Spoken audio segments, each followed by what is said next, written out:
Hi there. I am so happy you clicked on this. Think of this as a little hangout between you and me. We are going to share a story, learn something new, and feel a little more positive by the end. Let us begin. Part 1, a new classmate, a new bond. It was the first week of college. I had just started my second year. The weather was hot, the benches were dusty, and life was still the same, simple, poor, and quiet. One morning a girl entered our classroom. She was new. She looked tired, but her eyes were full of strength. She walked to the last bench and sat alone. That day our teacher introduced her. Her name was Lena. She had come from another town. Her father had lost his job, so they had shifted here. No one talked to her. She was quiet, always looking out of the window. But something about her made me feel close. Maybe it was her silence. I understood that silence.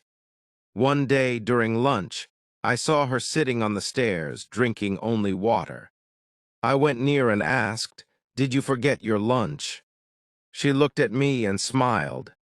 "No, I am not hungry," she said. I knew that lie. I had used the same words many times. That day, I gave her one of my 2 rotis. She refused at first, but I said, "You can return it later." She laughed softly. That was the first time I saw her smile. From that day, we became friends. We studied together, walked together, and shared tiffin many times. She helped me with English, and I helped her with mathematics. Her presence made my hard life a little lighter. Part 2, the day she did not come. Days passed, weeks passed. Our bond grew stronger. Lena was not like other girls. She never talked much, but she always listened. She did not have a mobile phone, so we talked only during college. But that was enough. She used to write small poems in the corners of her notebook. Sometimes she read them to me. I never told her, but I kept thinking about those poems even at night. One Monday morning, I reached college early. I sat on our usual bench, but Lena did not come. I waited for the first lecture. She did not come. I waited for the second lecture. Still no sign of her. At lunch break, I asked the teacher, "Sir, Lena has not come today. Is she all right?" He looked at me and said, "I do not know, Beta. She did not inform us." Something felt wrong. I could not focus on class. I just kept looking at the empty bench. That night, I went to the place she had told me she lived. A small rented room behind the cloth market. I reached there after walking 3 kilometers. I knocked on the door. A middle-aged woman opened it. She looked worried. Before I could speak, she asked, "Are you from Lena's college?" I nodded. She opened the door fully. Lena was lying on the bed. She looked very weak. Her face was pale. Her eyes were half closed. "Lena has fever," the woman said. "She has been sick for 3 days. We have no money for medicine." I stood still. My throat went dry. That night I walked back home in silence. The streets were noisy. But inside me, only one thought repeated. She needs help. Part 3, counting coins and worries.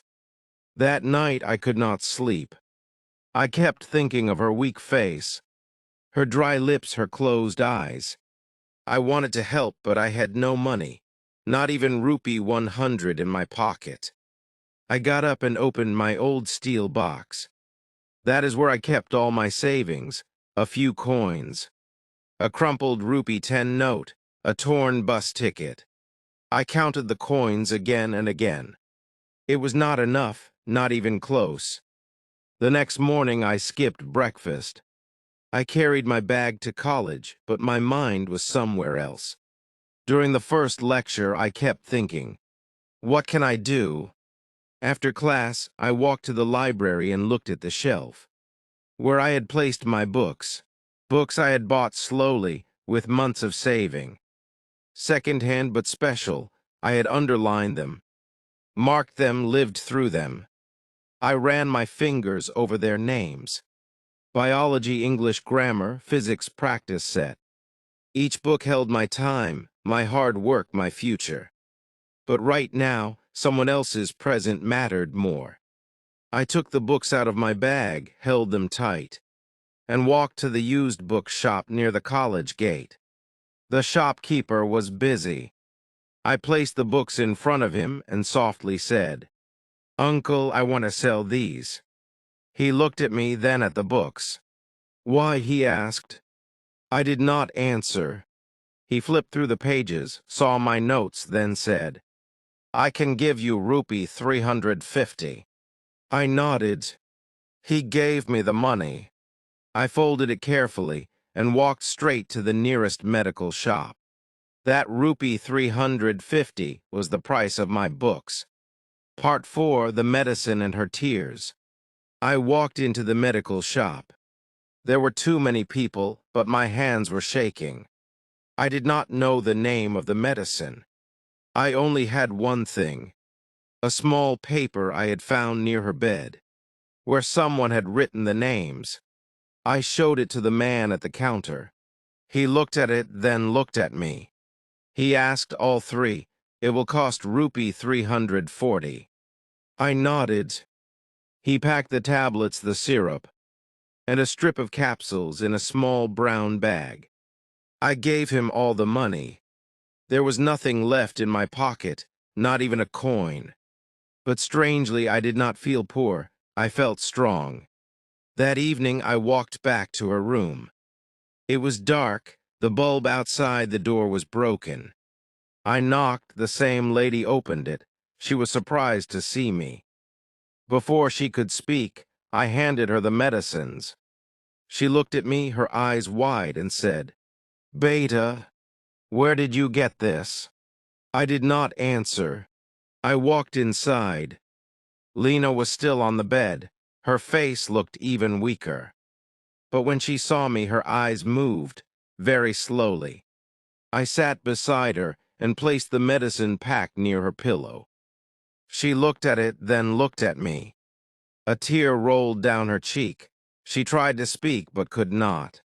I just smiled and said, "You do not need to say anything, just get well." She held my hand, her grip was weak, but her eyes said everything.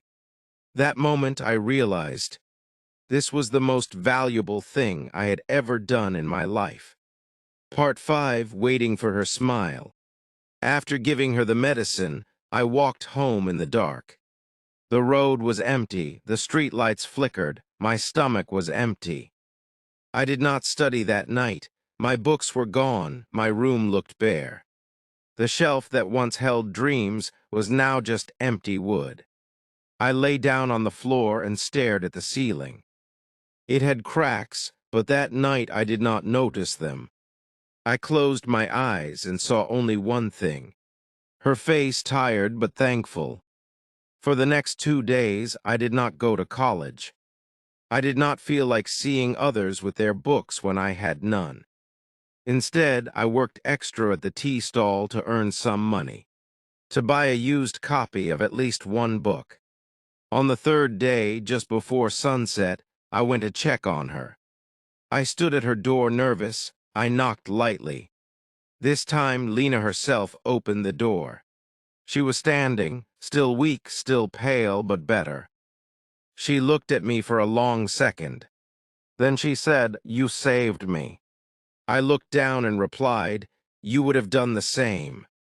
She stepped aside and let me in. There was a calm in the room. She said, "I do not have much, but would you have tea?" I nodded. We sat on the floor, 2 cups, a small biscuit packet, and silence that did not need words. That evening she smiled, not a weak smile, but the real one I had not seen in weeks. And in that one smile I found a kind of joy that no book, no prize, no mark sheet had ever given me. Part 6, The Return of Routine, but not the same. Lena slowly started coming back to college. She walked slower than before. She looked weaker. But her eyes had light again. Everyone noticed her return.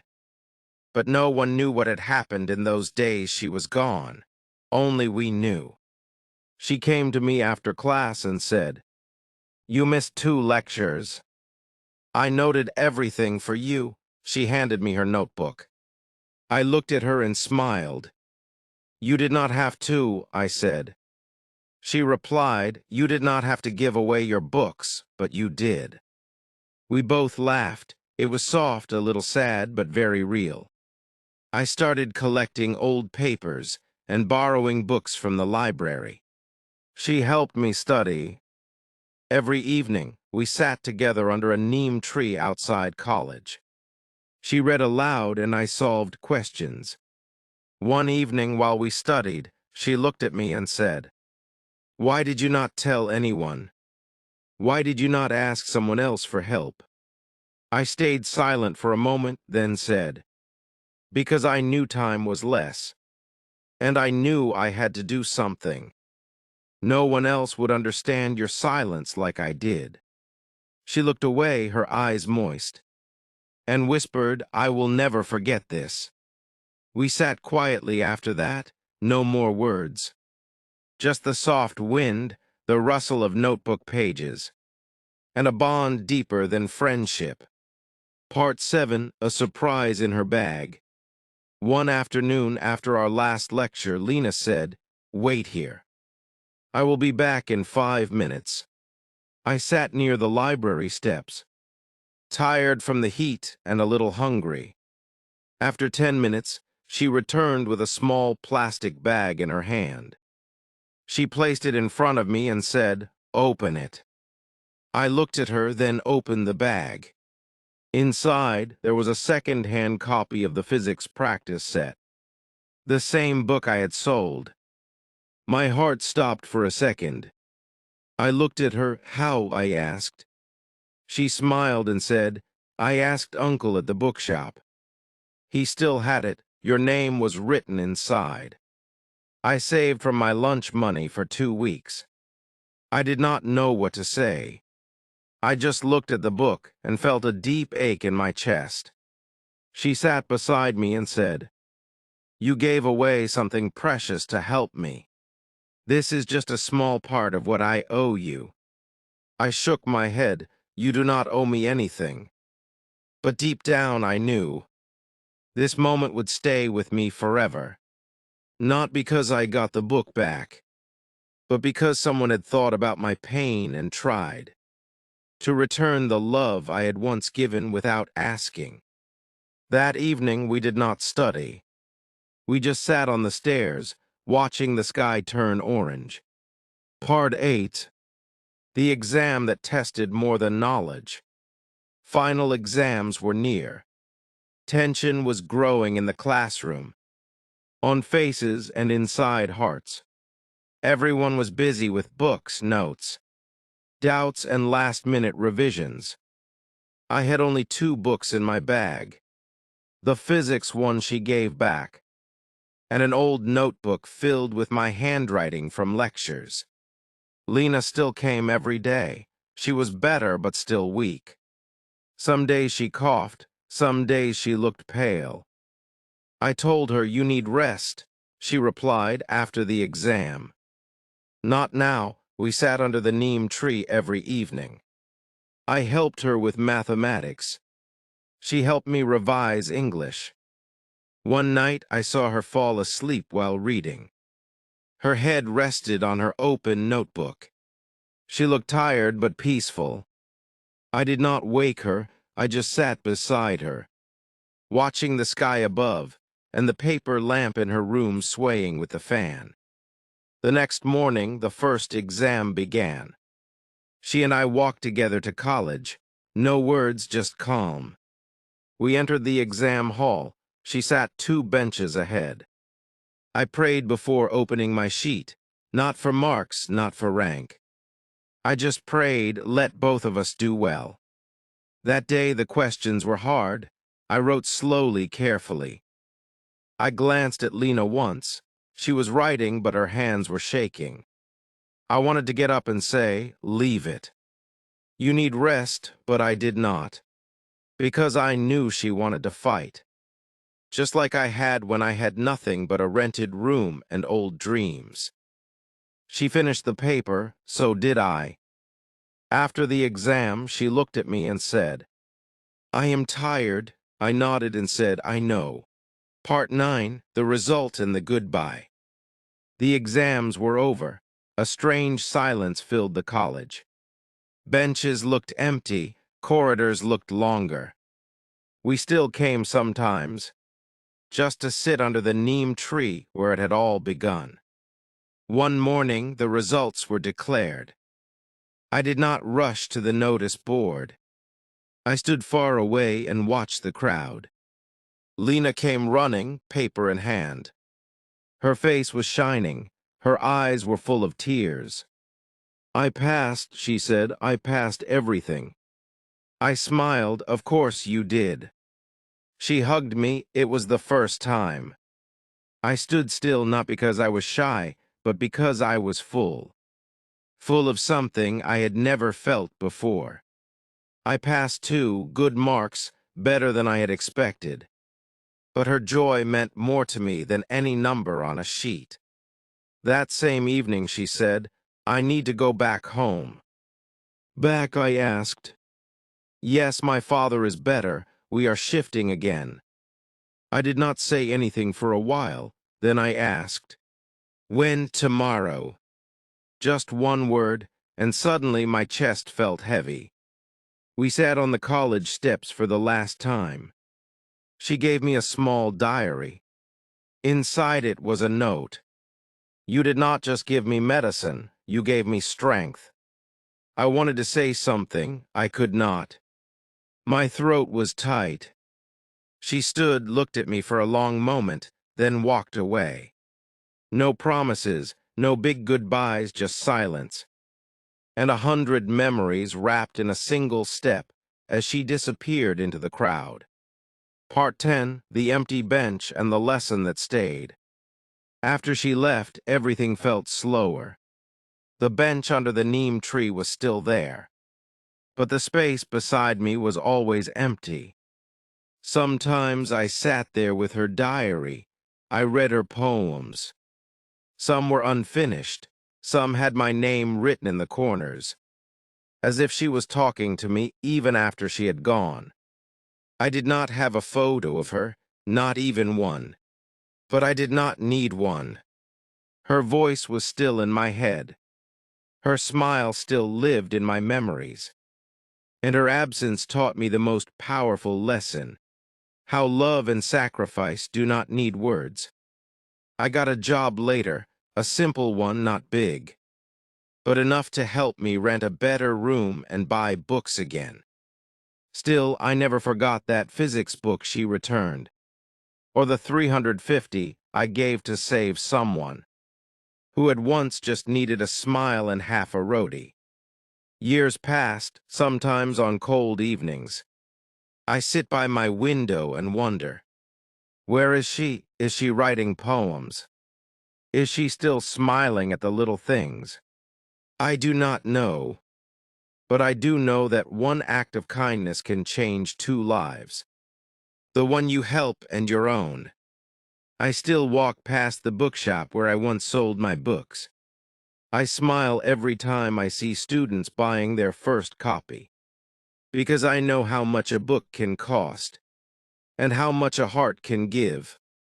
The story ended, but the memory stayed, forever.